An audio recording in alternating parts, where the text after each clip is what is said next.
Сайн байцгаана уу? Өнөөдөр Зулагийнхан подкаст сэтгэл зүйч мөнхөтрөл маань оролцож байна. За уучка маань сонир сайхан юу вэ? Өөрийгөө танилцуулаад байлаа гэх тий.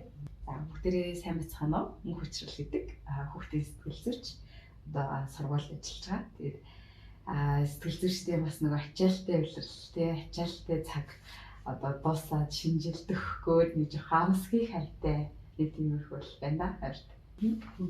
Хүүхдийн сэтгэл зүй гэж тэгэхээр өнөөдөр би бүр захиалга авлаа. Тий. Тэгээд бага насны хүүхдийн сэтгэл зүйг яриулаараа бага насныхаа хүүхдийн сэтгэл зүйтэй гэдээ ойлголцохгүй байна. Даалгаврын яаж хийлэхээ мэдэхгүй байна. Тоглоомын цаг гэдэл их л асуултуудаар бөмбөгдөж явуулсан та. Тэгэхээр нэг хүүхэд чинь өөрөө бас айгу баялаг штэ тий. Нөгөө манай эрэг сэтгэл засалт ч гэсэн нэг хүн болгын ертөнцийн уурхай. Тэгээ тэр дотор одоо юу байгаа юу гэж илүү сайн, илүү гялтаамуулах тий. Тэр эцэг эхийн одоо сонголт гэдэг штэ тий. Тэгэхээр мэдээж асуулт их байх бах. Одоо хүүхдийн сэтгэл зүйн тархины онцлогуудаас ирээд эхлүүл. Ээж авд маань ойлголаа тэгвэл зүгээр гэж бодлоо. Тэгэхээр нэг ямар ч тач сургуульд орно гэдэг нь одоо нэгдүгээр ангийн сурагч болно гэдэг нь тий хүүхдийн хувьд бол тэд чинь маш их юм одоо өршлөгдөж байгаа шүү дээ тий зүгээр л орчин нөхцөлөөр аваад үзэхээр тий нөгөө өдөржин цэцэрлэг дээр одоо тоглоод тэгээ заамтаад идээд тий за мэдээж нөгөө хүүхдийг ингэж хөгжүүлэх хөрхөн багш нарын хэлдэг нөгөө цэцэрлэг дээр байгаа гэхдээ их цаг нэг юм чөлөөтэй тий тийм байсан бол нөгөө өөрийнх нь өдөр гинт ингээл нэг бүүн дүрм журам болоо л тий чи ингээд эд суух хэвээр энэний ажууд байх хэвээр найзаагаа тэх хэвээр самбар руу харах хэвээр энийг ингэж дагаж бичих хэвээр гэх бүр ингээд ястай гэх бүр ингээд ийм юугаар бүм бүтүүлчихэр тэр чинь одоо нэгдүгээр орчин өөрчлөгдөөд нэг хоёрдугаар хүмүүсийн нөгөөтэй харилцаа хандлага өөрчлөгдөд ирэхээр хүүхдэд тийм ингээд эргээрч тэр сөргөөрч тэр стресс бол үүснэ. Тэгэхээр энэ нөгөө нэг ирэгч байсан сөрөгч байсан эргээд хүүхдийг нөгөө сурахт нь тий одоо араас нь пүш болж өгнө эсвэл сурахт нь асуудал болж гарч ирэх юм тий ийм олон талуудтай ба тэр сэтгэлзүйг бол нийгмийн харилцааны үед бол ерөнхийдөө тийм тэгмээд энэ үед нөгөө нэг энийг одоо юртэй зөвлөж болох вэ гэхээр тухайн хацгаа дараас нь тулж байгаа юм шиг тий эсвэл дулын иргэсэн чинь нохоо гараад ирэх юм шиг тийм нэг юм айц төгшөр нэгдүгээр ингээ хүүхдэд зөвлөж хариул ийм байх боломжтой. Тэгэхээр яг л мэдхгүй ертөнц тэгсэн мөртлөө амар олон мэдэх ёстой болчдөг тий. Гинт булангаас нохоо гарч ирэх хацгааг үсэхгүй тий.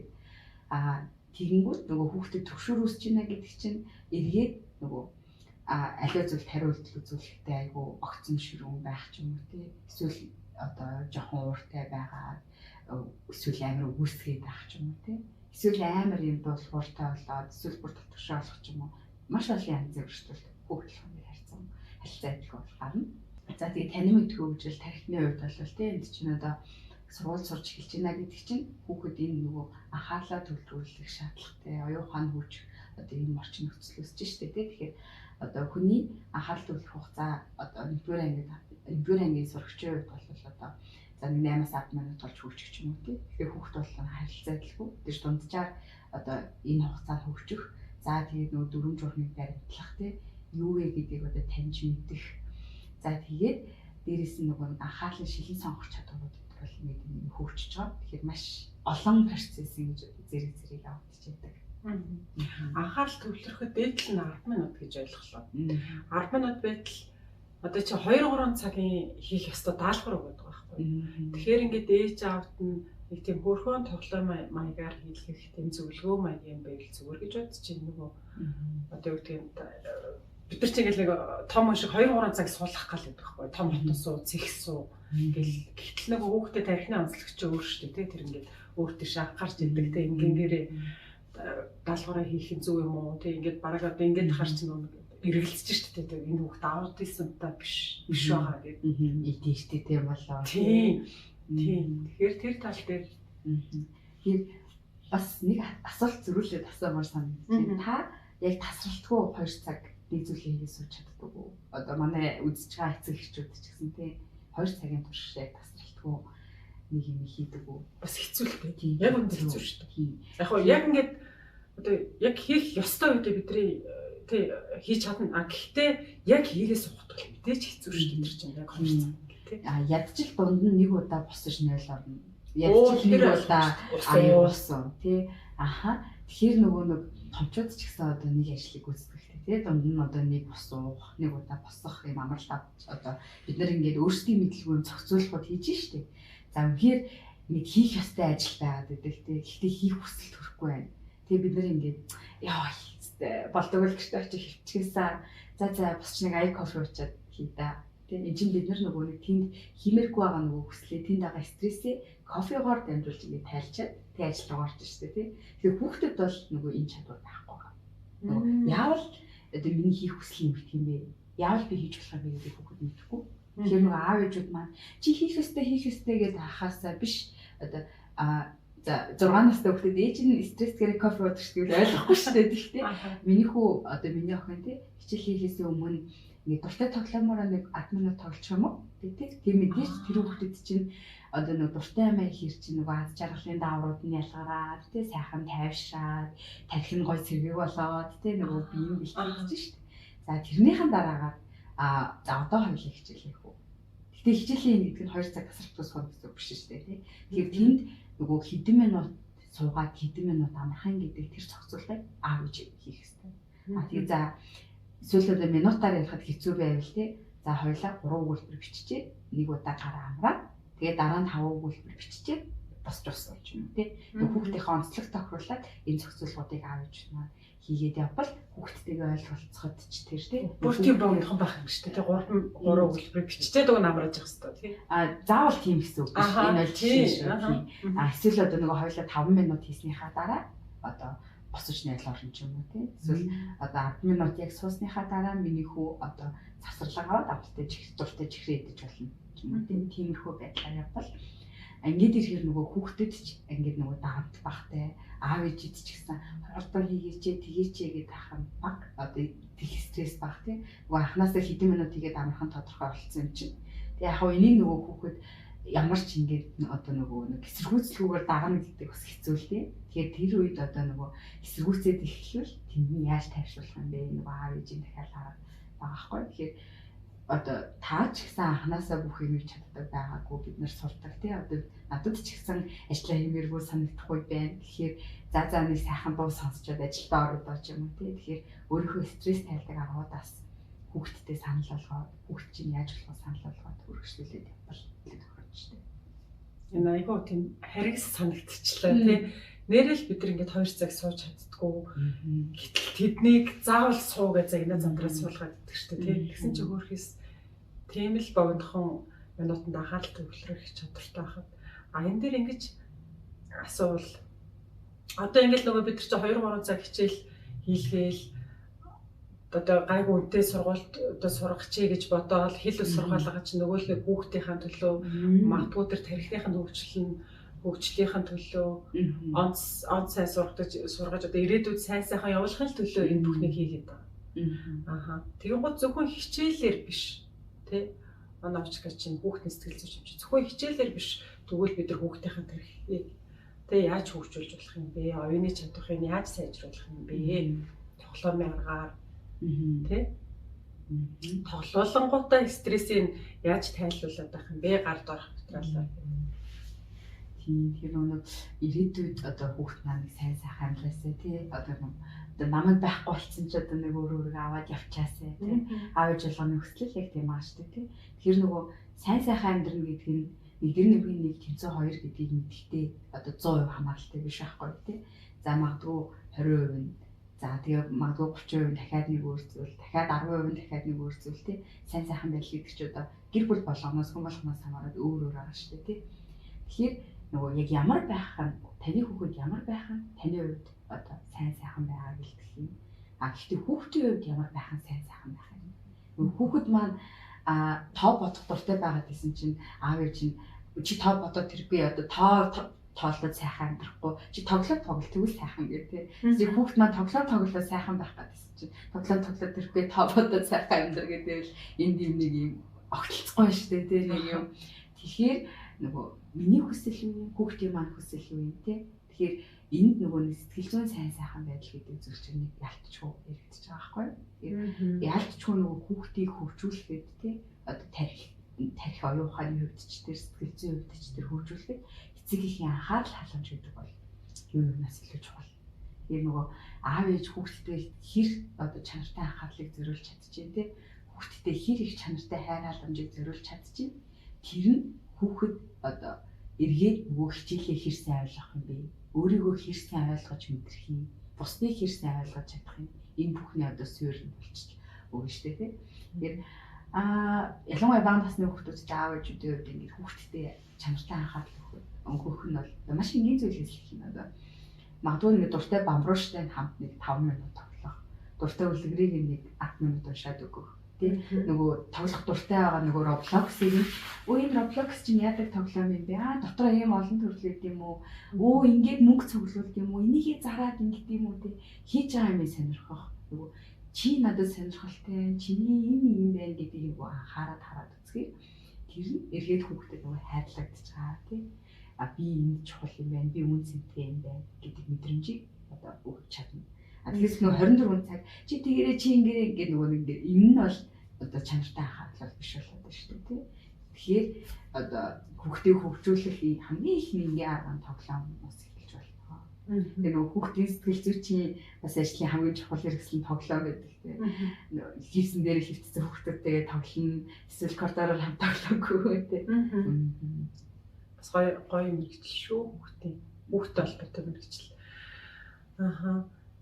Ямар ээж аав алдсан бэ гэж асуухаар муухай сонсогдох гэдэг тийм. Тэгэхээр ямар ээж аавууд илүү онсон байдаг вэ? Одоо бид хоёр ингээд 1-р ангиасаа одоо нөгөө өсвөр насныхаа хүүхд рүү ороод ирэхэд тийм магадгүй тэр 1-р ангид бутуу тавьж ийсэн хайр халамж өсвөр наснд нь мэдэгдээд ирдэг штеп.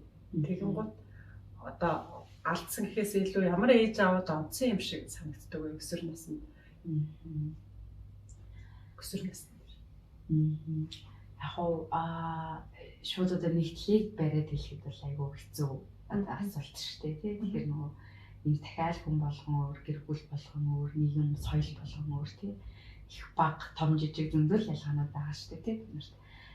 Яг нь зөвхөн нийтлэгээ ингээд харахад одоо нөгөө хүүхдээ ойлгож чаддаг, хүлээн зөвшөөрч чаддаг, сонсож чаддаг, чиглүүлж чаддаг одоо энэ бүхнийг одоо цогцлоох нь илүү онох юм болоо гэж бодож байна. Тэгэхээр нөгөө ойлгоно гэдэг нь юу ч хийсэн зөв ээж нь ойлгож чинь тий ямар ч асуудал үгээд ах ерөөсөө биш тий.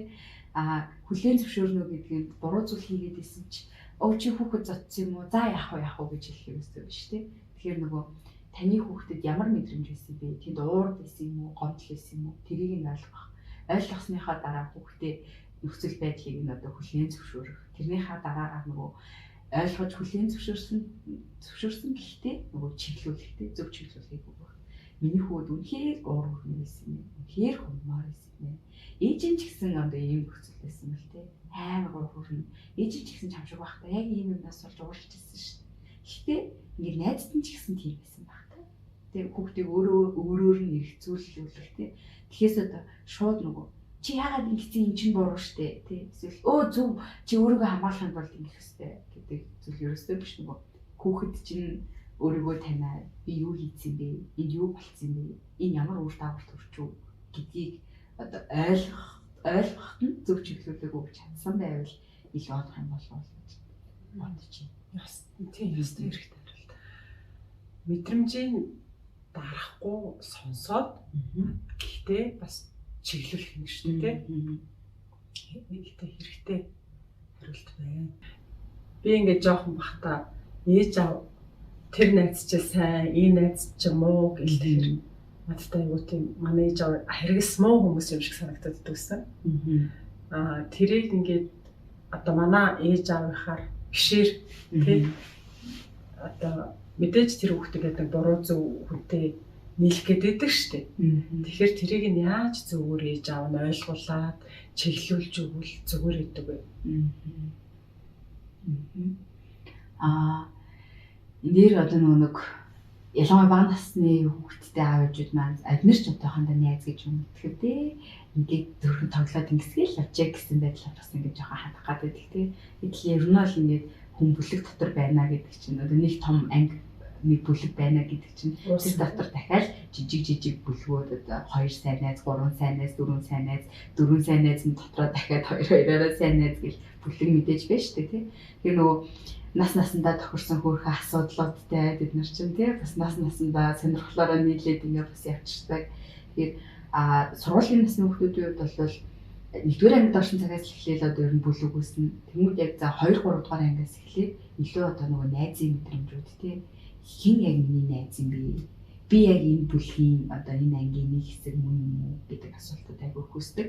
Тэгэнгүүт яг нөгөө миний анзаарч байгаагаар бол яг энэ үед нь аав ээжүүдэд эдгээр найз гэж өтөв мэдрэхтэй энэ охин бит нэг юм гэдэг одоо тэр мөн шүү, ийм сайн шүү гэд ингээд ирэхээр нөгөө хүүхэд яах ёстойгоо мэдхээр болоод юм докторгүй байдал тий тодорхойгүй байдал үүсэж эхэлдэг. Тэгэхээр туйлын муу хүн гэж хизээж байхгүй, туйлын сайн хүн гэж хизээж байхгүй. Хүүхдүүдэд чиглэх нь, товчуудад чиглэх нь тий. Тэгэхээр хүн болгоны нэг сайн чанар байгаа, хүн болгоны дутагдaltaй байгаа тий.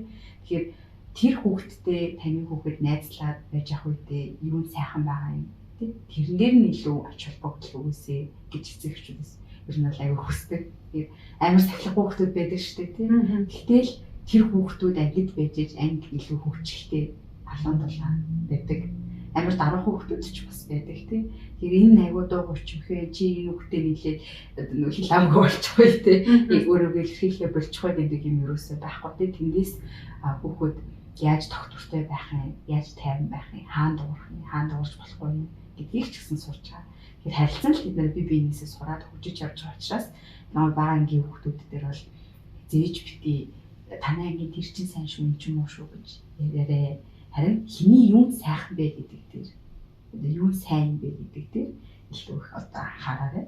Тэгвэл хүүхэд тэндээс хүн болгоноос одоо сайхныг нь олж харах тий. Эргээд хүмүүстэй эрэг сайхан харилцаа үүсгэх чадварыг олж авна. Ингэж чадсан хүн хүнтэй эргээд нөгөө нэг эв зүйтэй харилцах, хүнтэй найзлаад явах чадвар нь ч гэсэн илүү хөгжих байхаа гэж бодож байна. За тэгээд үнэхээр нөгөө нэг болохгүй одоо за өсвөр насны дээр ч юм уу те нөгөө арх тамхи ингээл цовруглаа. Жоохоо салахгүй нөхцөл байдаг шүү дээ. Тийм үед болвол шууд бити боль гэж хэлэхээсээ илүү те чи яг хин бэ? Чи яг юу хүсдэг? Чи ямар онцлогтой юм? Чи энэ хүнтэй найзлаад одоо ямар одоо үр дүнд хүрэх юм? Дандаа өөр нэрхцүүлэх талаар тий. Шууд найзыг нь одоо муулах биш тий. Яг тухайн мөчөд бол тэр найз нь одоо миний найз одоо надад бол хамгийн догл санагдсан шүү дээ. Хамгийн гэр бүлээс нь чухал санагдсан шүү дээ. Намайг одоо хамгийн ихээр ойлгож байгаа хүн байтал нөгөөхийн маань одоо 1000 гоочлоо хүлээж авахгүй байхгүй юу? Чихнийх нь хажуугаар өнгөрөөл тий. Ингээл аавч хэрэг нэгчлээд юм. Найзлах байгаа шиг болж найзлаа авчтай өөр тий. Тэгээд зохицуулж штэ. Тэгээд шууд тгийж хэлэхээс илүү өөрөөр нэрхцүүлүүлээ. Би одоо зулаатай найзлж болно. Зулаагийн одоо юуг нь би авах юм, юуг нь авахгүй байх юм. Тий. Тэгэхээр энэ нөгөө би юм бэ гэдэг яригдчих байгаа байхгүй. Тийм. Нэрэж тиймдээ өөрөө л би хүүхдэд зөв төлөвшүүлсэн бол суур хүмүүжлийн зөв тавьсан бол тэр нэг тэр болохоо хальтраад байхгүй юм байна л да. Сая л уучгаас сэтгэл зүйчийнхаа ярианаас тэгж ойлголоо. Тэгээ бас нөгөө халтарч бас магадгүй байхгүй тий. Тэр үеийнхэн чиглүүлэхийг нөгөө шууд читиг гэж нөгөө явах замын зурж өгөх биш. Энэ замаар явбал арай аюулгүй шүү гэдэг чиглүүлэхийг өөрөөр нэрхцүүлүүлэх баг багаар ойлгож ингээд явбал эцэг их урд нь биш араас нь ингэж түлхэж тий хажуунаас нь зөвлөж ингэж явах нь мэдрэмжийн дарахгүйгээр чиглүүлэх гэдэг байна шүү дээ. Энэ ёстой тийм айгүй энгийн юм шиг мөртлөө хүн ёстой ойлгохгүй асуудал юм. Өсвөр насны хүүхдүүд төр ч бас их ажиглагддаг шүү дээ. Сая уучгамж гэсэн хэллээ. Бүрэг хичмхий гэл. Ер нь одоо манай найзар зарим өсвөр насны хүүхдүүдтэй болоод эхэлж байна. Тэнгууд өөрөөндөө орол хаалгаачдаг. Тэр дотроо ингээд ярилцмаар байдаг. Тэр хүүхдүүдтэй ингээд яаж бүр ингээд цогтуулчихгүйгээр нэг яаж гэмээр тэ нэг юм альтаахан учир зүгээ олчмоор юм бэ гэж эцэг эхчүүдийг асуудаг л та. Яг бас нөгөө төрөлхийн дотгош байгаа хүмүүс гэж бас байгаа тий. Гэхдээ бас ер нь өсвөр насныхны хувьд бол ингээд илүү дотгош байгаа болох гэдэг хас хандлага байдаг тий. Энэ нь одоо маш олон шалтгаантай тий. За яг нийгмийн одоо орчны нөлөө гэж байгаа дотор одоо сэтгэл зүйн байдал тий тарих бие физиологийн хөгжил зөндөө зүйл энд чинь явагдаж байгаа. Тэр өсвөр насны хүүхдийн хувьд бол яг би яг ямар утга учиртай юм тий миний амьдралын үнц нь юу юм тий бид нар чинь ингээд бүр бидний анзаараагүй амар олон зүйлийг ингээд бодцсон төсөөлцсөн тий ер нь амьдралын утга учир хэм хэмжээ гэж ер нь амар том юмнуудыг бодож байгаа. Тэгэхээр энэ бодол нь нөгөө илүү өөрлөгөө өнгөөх өөрийгөө анзаарахад ингэ хүрхэн. Тэгээд ирэхээр жоохон орчноос өөрийгөө тусгаарлах гэдэг өөрөө төвлөрөхгүй байх гэж талтай. Тэгээд нөгөө талаараа бас та бүхэн жаах маш олон дааврын өөрчлөлтүүд явуулж байгаа тийм. Ингээд ирэхээр нөгөө сэтгэл хөдлөлийн докторгүй болоод эргэн тойрныхын юм жоохон төвхтэй ярьшигтэй санагдаад өөрийгөө жоохон тусгаарлах байх гэдэг олон нөлөөлж байгаа зүйлүүд байгаа. Тэгээд яг нөгөө ингээл хүүхд маань ингээ олон нөлөөллөөс үүдээ жоохон өөрийгөө тусгаарлангууд яг нөгөө аав ээжүүд маань нэг хороор ч юм уу одоо тий хөл рүү нүргэс ингээ зооцсон юм шиг гинт ингээ яач юу тий энэ яач юу энэ бүр ярахаар болчихлаа лээ. Гад ярилцъя. Аюу хэмзэлдэг шин. Ерөөсөө ярилцах хэрэгтэй гэж юм. Юу болсон? Юу болоод байгаа? Яг сургууль мургуул чинь зүгээр юм уу? Хичээл ном чинь гайгүй юм уу? гэдэг нөгөө нэг юм байцаалт шиг тий. Эсвэл нөгөө хатгаад байгаа өргөсөн хүүхэд нь болоод байгаа юм шиг. Нэг тусгаарламаар байхад чинь ямар ч мэдрэмжгүйгээр бид очиж өөртөө халтчихдаг юм биш үү? Бас л бодмор нэг тийм тал бас байгаа гэдэг тийм. Эсвэл ингэ манай энэ бүр одоо ингэ дотгошооллоо. Яг гэл нэг ах дүүнүүд тундаас сууж ирсэн аа тийм. Эсвэл одоо ингэсээр хагаад бүр эднэр чинь одоо сэтгэл хөдлөл болдог гэж юм. Одоо нийгмийн харилцаа юмд оруулъя гэж шууд нэг ингэ шахдаг тийм. Уг нь ингэ асуудлыг шийдэх гэдэг юм тийм. Гэхдээ нөгөө хүүхэд маань тэнд юу хүсэж байгаа, юу мэдрээд байгаа гэдгийг хааж байна анзаархад болчдөг. Яг мэдээж энэ нөгөө асуудал байна тийм. Хүүхэд маань ингэж дотгошоож чад бүр одоо сэтгэл санаа хэцүү болоод асуудал үүсчих ч үгүйсэхгүй шүү дээ. Эсвэл үнэхээр сургууль дээрлэхэл бүлээ байгаа дуугаар хаач бид нар мэдэхгүй тийм. Тэгэхээр ялчгүй ярилцах хэрэгтэй байна. Гэхдээ энэ нь шууд өсөрч очиж наалдах ерөөсөө биш ээ. Ааж мар тийм чи ярилцахад бэлэн байна уу тийм. Чи өрөөнийхөө хаалаа гэдгийг гэхээр биш одоо шууд нэг хэстэй юу тийм. Ээж нь хэсэг байж гад ирэх үү? Аав нь автаа гоёлаа маргааш нэг гарч ярилцах уу тийм. Чи ярилцмаар байна уу? Чамаар ер нь юу вэ? Тэг чи ер нь юу болчих? Тийм. Чиний хичээл юу болж байгаа ерөөсөө биш. Миний хүү яаж юм тийм. Миний хүү дэжгүй юу? Ойрт ямар хуу бэ? Яг ийм энгийн асуултуудаас л яг хүүхэд өөрийгөө илэрхийлэх тэр боломж нь эхэлнэ. Тэгэхээр чиний хичээл сайн уу? Сайн. Ангийнханд гайгүй. Найзуудтайгаа болж ингээл яриад таслаа шүү дээ тийм. Бага насны хүүхдүүд, өсвөр насны хүүхдүүд нэг л юм хүсэл орж ирдэг баг. Ээж аав арга ирээсээ. Тэгэхээр ингээд хүүхдийн сэтгэл зүйчийн хувьд бага насны хүүхдийн онцлог ийм хүсдэг. Өсвөр насны хүүхд ийм байдаг шүү. Сая хоёлоо ярьсан юм а би магадгүй дахиад асуугаад ээж ч болно шүү. Тэгэхээр яг хүсэл хийл ярил тийм одоо олон юм яригдана л да. Гэхдээ одоо илүү одоо их ажиглагдаж байгаа юм уу те. Намайг анхаараасай, намайг хайрлаасай, намайг ойлгоосай. Энэ л яг хүүхдийн хүсэл шүү дээ те. Анхаараасай, хайрлаасай, ойлгоосай гэдэг нь одоо юм дээр ч хийж болно шүү дээ. Миний хүсэж байгаа юмыг ойлгоосай. Тэг миний амаар байгаа юмыг ингээд ойлгоод аваад үгүйсэй те. Нөгөө Roblox гэдэг тоглоомн дээрээ нэг сайт төгрөгөөр ингээд нөгөө хэрэгтэй юм авах гээд байдаг те тэр хүүхдийн хүслээ. Гэхдээ тэрийг авч өгөхгүй нь бол аав ээж сонголч одоо нэг сайт төгрөгөөр тоглоомны утасны тоглоомны юм аваад өгнө гэдэг чи одоо юу гэсэн үг хэцүү шүү дээ те. Гэхдээ авч өгөхгүй байсан ч гэсэн тийм нөгөө ойлгох гэдэг юм болох те. Миний охин энийг үнэхээр амаар байгаа юм те. Энэ тоглоомд үнэхээр хэрэгтэй юм байна. Чи энийг ингээд авчих юм бол чиний тоглоомч бүр ингээд амар юм сонирхолтой болох юм шүү дээ тий. Айгаа юм аа тий. Гэхдээ даанч ингээд хоёлаа энийг ингээд амар их муур авах юм байна тий. Энэ мөнгөийг ингээд олох гэж цаав ээж амар их юм одоо цаг зарцуулж байгаа. Би өгөн чамд авч өгмөөрлээ. Гэхдээ жоохон ийм болохоор боломжгүй байна. Авч өгөхгүй. Тэгээ авч өгөхгүй гэдгийг аль үжээ одоо дотроо шийдсэн бид нар мэдж байгаа шүү дээ. Гэхдээ юу яриад байгаа авч өгөхгүй ерөөсөө биш. Би чамайг ойлгож байна тийм. Яг нэг юм ярьж байгаа мөртлөө хоёр өөр ярьчихж шүү дээ. Тийм. Ярээ ээж аваадыг чаддгүй шүү дээ юм бэ. Тийм. Тэр нөө бага насны хүүхдч бай, одоо өсвөр насны хүүхдч бай, аль нэг нь яг ийм хүсэл хэрэгцээ.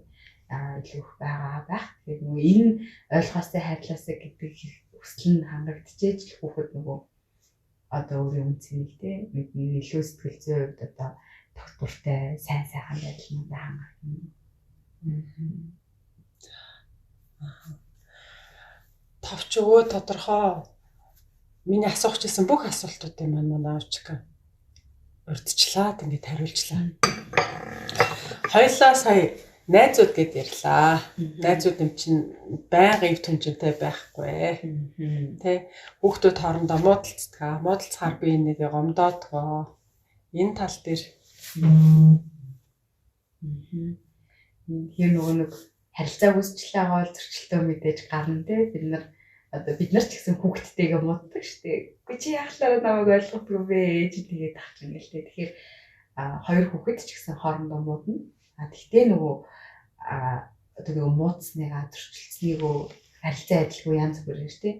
Зарим нь би нэгээ зөхөд авах. Эсвэл зарим нь ингээд гомдоод уйлах. Зарим нь би бидээ муухай өглөх гэдэг олон янзаар те. Тэгэхээр аль ч насны хүүхэд байсан зөрчилдөөн гарах нь тодорхой. Гэхдээ энэ нь дандаа асуудал ерөөсөө биш. Хүүхэд зөрчилдөөнөөс бас хүнтэй харилцааг сурдаг. Би хүнтэй ингэж муудах юм бол ингэж хэвстэй юм шүү дээ. Найз маань надад гомдчих юм бол би дараа нь чихэрнээсээ хуваалцвал найз маань ингэ гомдоход болох юм шүү дээ.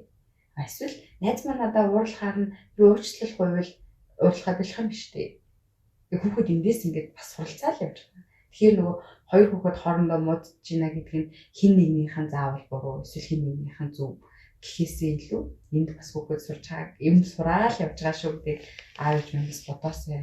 За тэг өсвөр наст руу ороод ирэхээр нөгөө зөрчилдөө маргаан нь бүр л одоо нөгөө нэгэнтэй нэгийг тэнийг юм уу гэж хэлдэг байсан бол нөгөөг нь илүү хурц ширүүн болно тий. Нэгэндээ уурлаад балын аваад нуучдаг байсан бол томроод ирэхээр арай өөр юм одоо нуу хорлох ч юм уу тий. Олон ингээд өөрчлөлтүүд бас гарна. Тэгэхээр нөгөө энэ нь эргээд аав ээжүүдэд бас бүр том анхаарлын тэмдэг болоод тавиад байна л та. Тэгэхээр өсвөр насны хүүхэд хоорондоо муудахад ер нь шууд одоо бүлий юм шиг харагдах тийм. Энийг дээрлэхэд байгаа юм шиг, гадуурхаад байгаа юм шиг харагдах тийм. Гэтэл нөгөөх нь яг ингээд бүлий юм уу гэхээр бас бүлий биш. Яг л тухайн нөхцөл хоёр биендээ гомдоод, хоёр биендээ уурсан уурандаа тэр үйлдэл хийцэн. Гэхдээ хизээч нөгөө нэг би бидээ муу санаагүй хизээч би одоо тийм муу байгаасаа гэж хүсээгүй тухайн нөхцөл сэтгэл хөдлөлөө удирдах чадаагүй хүмүүс болж ингээд үссэн одоо үйлдэл бас байгаа тийм. Тэгэхээр энэ үед аав ээжүүд маань мэдээж бид нарт ингээд хүүхд маань хэцүү байдал байх нь сайхан биш ч тийм. Гэхдээ жоохон амсыг одоо энд юу болчихов? Ямар процесс явагдчихв? Нэг жоохон амсгийг басанд хүрсэн хүний үднэс тийм. Арай олон жил олон амьс илээсэн хүмүүсийн үднэс энэ нөхцөл дээр ийм юм болчтой. Миний охин ийм одоо уур бухимдлыг мэдэрсэн юм байна. Найз нь ийм гомдлыг мэдэрсэн юм байна. Ингээд би бидээ ингэж хандсан юм байна гэдгийг ойлгоод дараа нь одоо энэ нөхцөл дээр ингүүл зүгээр шүү тийм. Ийм байж бас болдог шүү гэдгийг өөртөө үйлдэлээрээ ч гэсэн үлгэрлэх, үгээрээ ч гэсэн зааварлаад явбал одоо энэ зөрчилдөө маргааныг шийдвэрлэхэд нь айгүй том тос болох. Тэгэхээс бол юуг нөгөө асуудлыг харчих юм бол асуудал болно гэдэг байна шүү дээ. Асуудал бишээ гэд харчвал асуудал биш тийм. Тэгэхээр хүүхдүүд хоорондоо муудангууд чи амар бүлийдүүлсэн байна штэ энэ болохгүй штэ гэхээр нөгөө хүүхд маань сургууль дээрээ ирээд өөрөө болохгүй байгаа юм шиг тийм. Хүн болгоо өөрлөө муухай хараад байгаа юм шиг. Хүн болгоо өөрийг онцгойгээр мэдрээд байгаа юм шиг, онцгой хандаад байгаа юм шиг одоо мэдрэх. Одоо өсвөр насны хүүхдийн хувьд бол илүү эмзэг байгаа учраас тэрлөө бид нар бас ингэж жоохон чиглүүлэх гээд байгаа санагддаг. Тэгэхээр аав ээж маань хүүхдийн маргаан дээр жоохон шууд урд нь гарч асуудлыг харахаас илүү жоохон яг хажууд нь зогсож амсаж хавдаг байгаасаа гэж хүсдэг. Тэгэхээр энэ нөгөө тоохгүй орох гэсэн үг ерөөсөө биш шүү дээ тийм. Бас л гой гаргалах юм ярьлаа. За хоёлаа ярилцах хугацаанд хөтлөгч миний мэдлэг хийгээ чадвар дутаад магадгүй энэ асуултыг асуучаасаа гэсэн асуулт үлдсэн боловч гэнэ хариулаач гэж үзэж байна. Айгуу сонирхолтой яриа өрнөлөө. Тэгээд одоо юу ярих вүлээ, одоо хаанаас эхлэх вүлээ гэж бодож байсан бол ингээд айгуу араараасаа хөгөөд айгуу гоё ярилцлага боллоо гэж бодож байна. Энийг л асуучаасаа гэсэн юм бол нэг их бол байхгүй байна. Гэхдээ одоо зөвлөмж өгвөл ямар ч үед аав ээж хүүхдээ ойлгохыг хүсдэг.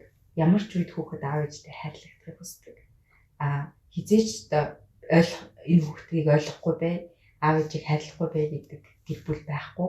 Ямар ч хэлээр бинийг хайрладаг, ойлгох гэж хичээдэг. Тэрийг бүх гэр бүл маань үргэлж санаж аваасай гэж хүсэж байна. Мэдээж нөгөө нэг хүүхдэд маань ч асуудал тулгардаг, бид нарт ч асуудал тулгардаг тий. Гэхдээ бид нар одоо анх удаа хүүхэд байж үзэж байгаа, анх удаа аав ээж байж үзэж байгаа, алдах эрхийг бас өөрсөндөө өгөөрэй. Гэхдээ одоо нөгөө ямар ч үед энийгээ ойлгох гэдгийг битгий мартаарай. За тэгээд магадгүй таны харж байгаа хайр гэдэг нэг өөр байж магадгүй тий. Таны хүүхдийн харж байгаа хайр гэдэг нэг өөр байж магадгүй. Жишээ нь одоо нөгөө та хүүхдээ хайрлал өдөр болгон чихэр өгөөд чинь магадгүй одоо миний шүдийг өвтгөө л чихэр өгөөд тий. Шүдний эмч авч явгаал надад чихэр өгөөд гэж хүүхэд харж магадгүй шүү дээ тий. Тэгэхээр та юуг хайр гэж хардгийг, таны хүүхэд юуг хайр гэж хардгийг энэ талаар та бас ярилцаад үзээрэй. Тэгээд энэ нөгөө хайр гэж харж байгаа онцгой нэг болгочих юм бол хүүхдтэйгээ ойлголцоход илүү амар байх болов гэж бодож байна. Эцэг эхчүүд маань хэрэгтэй зөвлөгөөг өглөө. Өнөөдрийн дугаар үгээр өндөрлж байна. Баярлалаа баяртай.